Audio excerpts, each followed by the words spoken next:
Pukul 6 waktu Indonesia Tengah. RRI ND menyiarkan Warta Berita.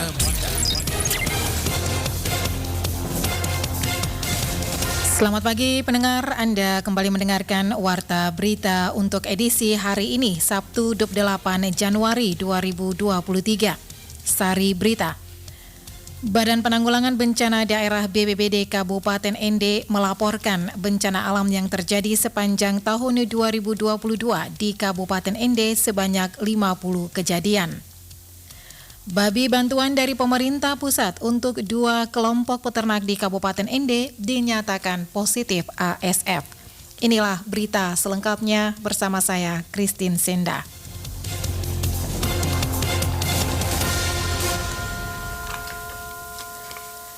Dinas Pertanian dan Peternakan Kabupaten ND Provinsi Nusa Tenggara Timur telah menerima hasil pemeriksaan sampel darah dan organ dari Balai Besar Veteriner Denpasar terkait 3 sampel babi bantuan pemerintah pusat untuk kelompok ternak yang dikirim oleh Dinas Pertanian ND, hasilnya positif ASF. Selengkapnya Rovinus Wula melaporkan. Kepala Dinas Pertanian dan Peternakan Kabupaten ND Marianus Alexander ketika dikonfirmasi RRI pada Jumat 27 Januari 2023 mengatakan matinya ternak babi bantuan dari pemerintah pusat yang disalurkan oleh Balai Pembibitan Ternak Unggul dan Pasar ke ND, pihaknya langsung mengambil sampel dan dikirim ke Bali pada pekan lalu. Setelah sepekan menunggu Dinas Pertanian Kabupaten ND, kemudian menerima bantuan pemeriksaan 3 sampel yang dikirim tersebut dan hasilnya positif ASF. Marianus mengatakan ternak babi bantuan untuk 2 kelompok di ND adalah bantuan pemerintah dengan sumber dana dari APBN dan babi tersebut dikirim dari Kupang dan tiba di ND pada tanggal 12 Januari 2023 lalu. Marianus mengatakan setelah mengetahui pasti ASF sudah masuk di ND, maka pihaknya menghimbau kepada peternak babi,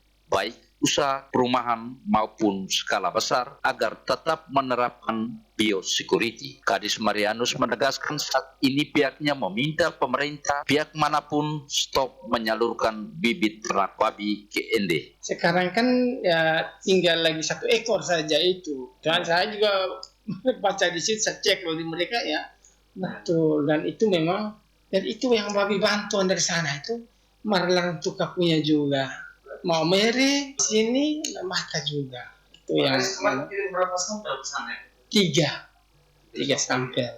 Itu positif, hasilnya positif. Diberitakan sebelumnya 2 kelompok penerima bantuan babi yang bersumber dari dana APBN tersebut yang disalurkan yaitu kelompok pemuda KP Kelurahan Onekore dan kelompok Kalimati Bersatu di Kelurahan Kelimutu. Babi bantuan dari pemerintah berjumlah 25 ekor, kini tinggal 1 ekor yang masih hidup di kelompok pemuda KP, sementara di kelompok Kalimati Bersatu sebanyak 15 ekor saat ini semuanya sudah mati. Sementara Ketua Kelompok Pemuda KP Onekore Kecamatan Ede Tengah Lazarus Wonga mengatakan kelompok pemuda KP dibentuk pada tahun 2019 dan baru mendapat bantuan ternak babi pada tahun 2023. Pemuda KP mendapat bantuan ternak babi sebanyak 25 ekor, namun saat ini hanya 1 ekor yang masih hidup. Setelah 1 hari di sini, mulai dia mati. Bukan 1 saja lagi. 1 bahkan ada 1 malam itu 5 ekor. 5 ekor. Ada 3 ekor 1 kali. Tinggal 1 dari 25 ekor. Lazarus berharap pemerintah kembali menyalurkan bantuan serupa karena sebagian besar babi itu mati pada masa garansi. RRI ND Rovinus Wula melaporkan. Badan Penanggulangan Bencana Daerah BPBD Kabupaten ND melaporkan bencana alam yang melanda sepanjang tahun 2022 di Kabupaten ND kurang lebih sebanyak 50-an kejadian. Suimam selengkapnya melaporkan. Kepala Pelaksana Badan Penanggulangan Bencana Daerah Kabupaten Ende, Maria Yasinta Sare, kepada RRI di ruang kerjanya Jumat 27 Januari 2023 menjelaskan, adapun rentetan kejadian yang terjadi itu sejak Januari sampai Desember 2022, diantaranya banjir, longsor, dan abrasi, sementara untuk musibah kebakaran ada sebanyak 10 rumah. Dikatakan, dari sekian bencana yang terjadi tidak ada korban jiwa yang meninggal dunia, dan untuk dominasi bencana yang paling banyak itu, cuaca ekstrim dan gelombang pasang, penyebab abrasi yang terjadi di beberapa daerah di pesisir pantai selatan dan barat. Kita banyak pemukiman ada di wilayah pesisir, khususnya di Kecamatan Dori, itu Desa Maubasa Timur, Maubasa Barat, itu sepanjang pesisir itu ada pemukiman. Jadi pasti kalau setiap kali terjadi itu pasti abrasi. Terus kita ke arah sini terus, wilayah barat itu di Kecamatan Nangapenda, Dorurea, Ondorea Barat. Terus kalau kita ke sini lagi tuh ada di Pajakia Jaya juga masuk gitu, Desa Borokanda, ya. Selama sepanjang tahun ini tidak ada korban jiwa. Lanjut, Maria Yasinta Sare menuturkan, untuk indeks risiko bencana yang terhitung secara nasional pada tahun 2021 lalu, Kabupaten Ende masuk kategori sedang, sementara di tahun 2022 kemarin masuk kategori tinggi. Masuk kategori tinggi karena kita lihat kalau risiko itu tuh kan ada bahaya dikali kerentanan, misalnya kerentanan itu tuh ada masyarakat, ada infrastruktur, pemukiman dan lain sebagainya yang ada di situ, itu dibagi dengan kapasitas. Kapasitas tuh kemampuan masyarakat untuk beradaptasi terhadap bencana itu. Mungkin kita kenapa tinggi, saya lihat banyak terjadi kerusakan infrastruktur, terutama yang abrasi kemarin, banjir, longsor itu. Ditambahkan, selama tahun 2022, hal yang dilakukan BPBD selama terjadi bencana alam adalah upaya penanganan yang hanya bersifat darurat dan bantuan logistik kepada masyarakat terdampak. Sementara itu, Rumah Sakit Santo Rafael Cancar pada hari Selasa 24 Januari 2023 resmi menjadi rumah sakit Pratama setelah Bupati Manggarai Heribertus GL Nabit SEMA menyerahkan surat izin operasional pelayanan Pratama di Rumah Sakit Santo Rafael Cancar. Perubahan status dari umum ke Pratama tersebut dilakukan setelah memperhatikan ketersediaan fasilitas dan hal-hal lainnya. Bupati Manggarai Heri Nabit menjelaskan bahwa perubahan status dari Rumah Sakit Umum ke Rumah Sakit Pratama harus dilakukan dan merupakan bagian dari cara bersama menghadapi perubahan aturan dan standar penyelenggaraan rumah sakit. Direktur Rumah Sakit Santo Rafael Cancar, Dr. Ronald Susilo menyampaikan ucapan terima kasihnya kepada pemerintah Kabupaten Manggarai yang telah membantu melancarkan proses pengurusan izin operasional pelayanan Pratama Rumah Sakit Santo Rafael Cancar. Dijelaskan Dr. Ronald Susilo, dengan dikeluarkannya izin tersebut sudah bisa mulai bekerja dengan BPJS. Dengan perubahan status menjadi Pratama, maka tidak lagi ada dokter spesialis yang melakukan pelayanan kesehatan di Rumah Sakit Santo Rafael Cancar. Anda sedang mendengarkan Warta Berita Produksi RRI Ende. 85% bed atau tempat tidur yang tersedia di bangsal anak di Rumah Sakit Umum Daerah Dr. Retisi Hilers Maumere dipenuhi oleh anak yang menderita demam berdarah dengue DBD. Laporan Veranda Garus.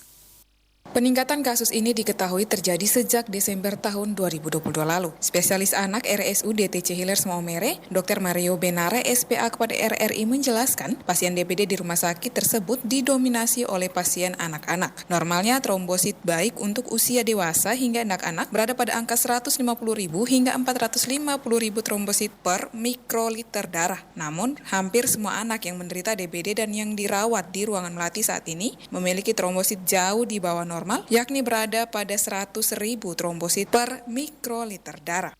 Untuk demam berdarah ini kan ada beberapa derajat yang grade 1, kita bilang demam berdarah dengue atau DHF, ada grade 1, 2, 3, dan 4. Pada umumnya memang rata-rata dalam grade 1, grade 2. Hanya ada, misalnya dalam 2 hari ini ada satu yang berat, yang grade 3, grade 4. Pada umumnya mereka masuk dengan demam, dengan nyeri kepala, nyeri perut, disertai dengan mual muntah, dan dari hasil pemeriksaan darah didapatkan nilai trombosit yang menurun.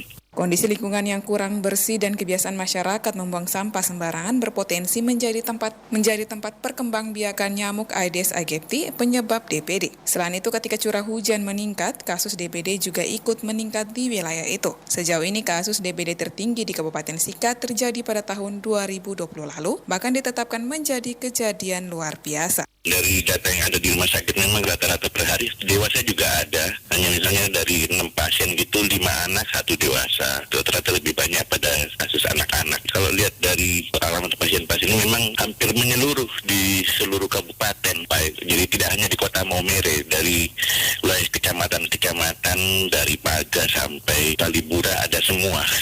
Dirinya meminta agar ada kerjasama lintas sektor dalam upaya penanganan DBD secara rutin dan serentak. Dia menghimbau kepada seluruh masyarakat, khususnya di Kabupaten Sika, jika menemukan anak atau keluarga yang memiliki gejala seperti demam, mual, muntah, segera membawa ke fasilitas kesehatan terdekat untuk dilakukan pemeriksaan fisik dan laboratorium. RRI ND Veranda Garus melaporkan. Sementara itu, Dinas Kesehatan Kabupaten Nagekeo menghimbau masyarakat untuk waspada terhadap penyakit demam berdarah dengue atau DBD. Saat ini ada 3 pasien DBD yang dirawat di RSD Airamo. Ferisoo selengkapnya melaporkan. Masyarakat Kabupaten Nagekeo diperingati untuk lebih mewaspadai penyebaran virus dengue dari gigitan nyamuk di tahun 2023. Berdasarkan data sementara yang dikeluarkan Dinas Kesehatan Kabupaten Nagekeo, pada awal Januari 2023, setidaknya telah terjadi 3 kasus demam berdarah dengue atau DBD. Sementara 9 temuan kasus lainnya merupakan temuan gejala DBD atau suspek. Saat ini ketiga pasien DBD sedang dirawat di Rumah Sakit Daerah Airamo. Kepala Dinas Kesehatan Kabupaten Nagekeo, Dr. Gigi Emerensiana Rehni Wahyuningsi kepada RRI mengatakan, perubahan iklim ekstrim seperti saat ini memberikan kontribusi besar terhadap peningkatan jumlah korban gigitan nyamuk. Meski sejauh ini belum dikabarkan adanya korban jiwa akibat DBD, namun masyarakat tetap diminta untuk melakukan berbagai upaya pencegahan agar terhindar dari gigitan nyamuk. Untuk mengatasi kasus demam berdarah ini, Dinas Kesehatan terus melakukan upaya pencegahan DBD seperti melakukan sosialisasi kepada masyarakat tentang pola hidup bersih dan masyarakat diwajibkan untuk lebih waspada dengan menerapkan pembasmian sarang nyamuk atau PSN, juga menerapkan pola 4M+ dalam kehidupan sehari-hari. Perubahan musim hujan, tiba-tiba berhenti, hujan lagi, itu memang potensi untuk terjadi demam berdarah itu besar sekali. Dan memang penanganan selama ini kita mulai dari penyuluhan dan mendatangi warga melalui program PISPK, program Indonesia Sehat dengan berbasis pendekatan keluarga, itu sudah dilakukan oleh tim puskesmas sampai ke desa-desa masing-masing. Dan untuk DBD sendiri sebetulnya kalau masyarakat sadar untuk pembersihan, memutus rantai nyamuk, setidaknya setiap Jumat 1 minggu sekali itu melakukan pembersihan, kemudian melakukan 3M+. Sebagai data pembanding, pada tahun 2021 terjadi 42 kasus DBD dan dilaporkan tanpa korban jiwa. Namun masuk ke tahun 2022, kasus DBD di Kabupaten Nagekeo meningkat signifikan, mencapai 66 kasus, 2 orang diantaranya meninggal dunia. Dinas Kesehatan terus melakukan upaya pemberantasan sarang nyamuk dengan mengadakan fogging di wilayah yang ditemukannya warga terjangkit DBD, penyelidikan epidemiologi, dan penabuhan bubuk abate pada wadah penampungan air. Apabila ada warga yang mengalami gejala DBD seperti mual, muntah, demam tinggi selama 2 hari, ruam serta nyeri otot dan sendi, agar segera berobat ke fasilitas kesehatan terdekat. RRI ND Ferisoo laporkan. Bupati Manggarai Heribertus GL Nabit menyampaikan apresiasi kepada seluruh pihak yang telah terlibat dalam menyukseskan program budidaya tanaman sorghum di wilayahnya. Hal ini disampaikan Bupati Heri Nabit ketika melakukan kunjungan kerja di Kecamatan Satar Mese dalam rangka panen perdana sorghum yang dibudidaya oleh SMP Negeri 1 Satar Mese. Menurut Bupati Heri, program yang dilaksanakan SMP Negeri 1 Satar Mese ini merupakan contoh yang baik bagi masyarakat Manggarai karena sorghum dapat menjadi salah satu alternatif dalam memperkuat ketahanan pangan di tengah cuaca yang tidak menentu akibat perubahan iklim. Bupati Heri Nabit menghimbau kepada masyarakat, khususnya para petani, untuk tidak berharap terlalu banyak pada produksi padi karena saat ini produksi padi masih tidak menentu hasilnya. Sekian Warta Berita pagi ini, mewakili seluruh kerabat kerja yang bertugas, saya Christine Senda, selamat pagi.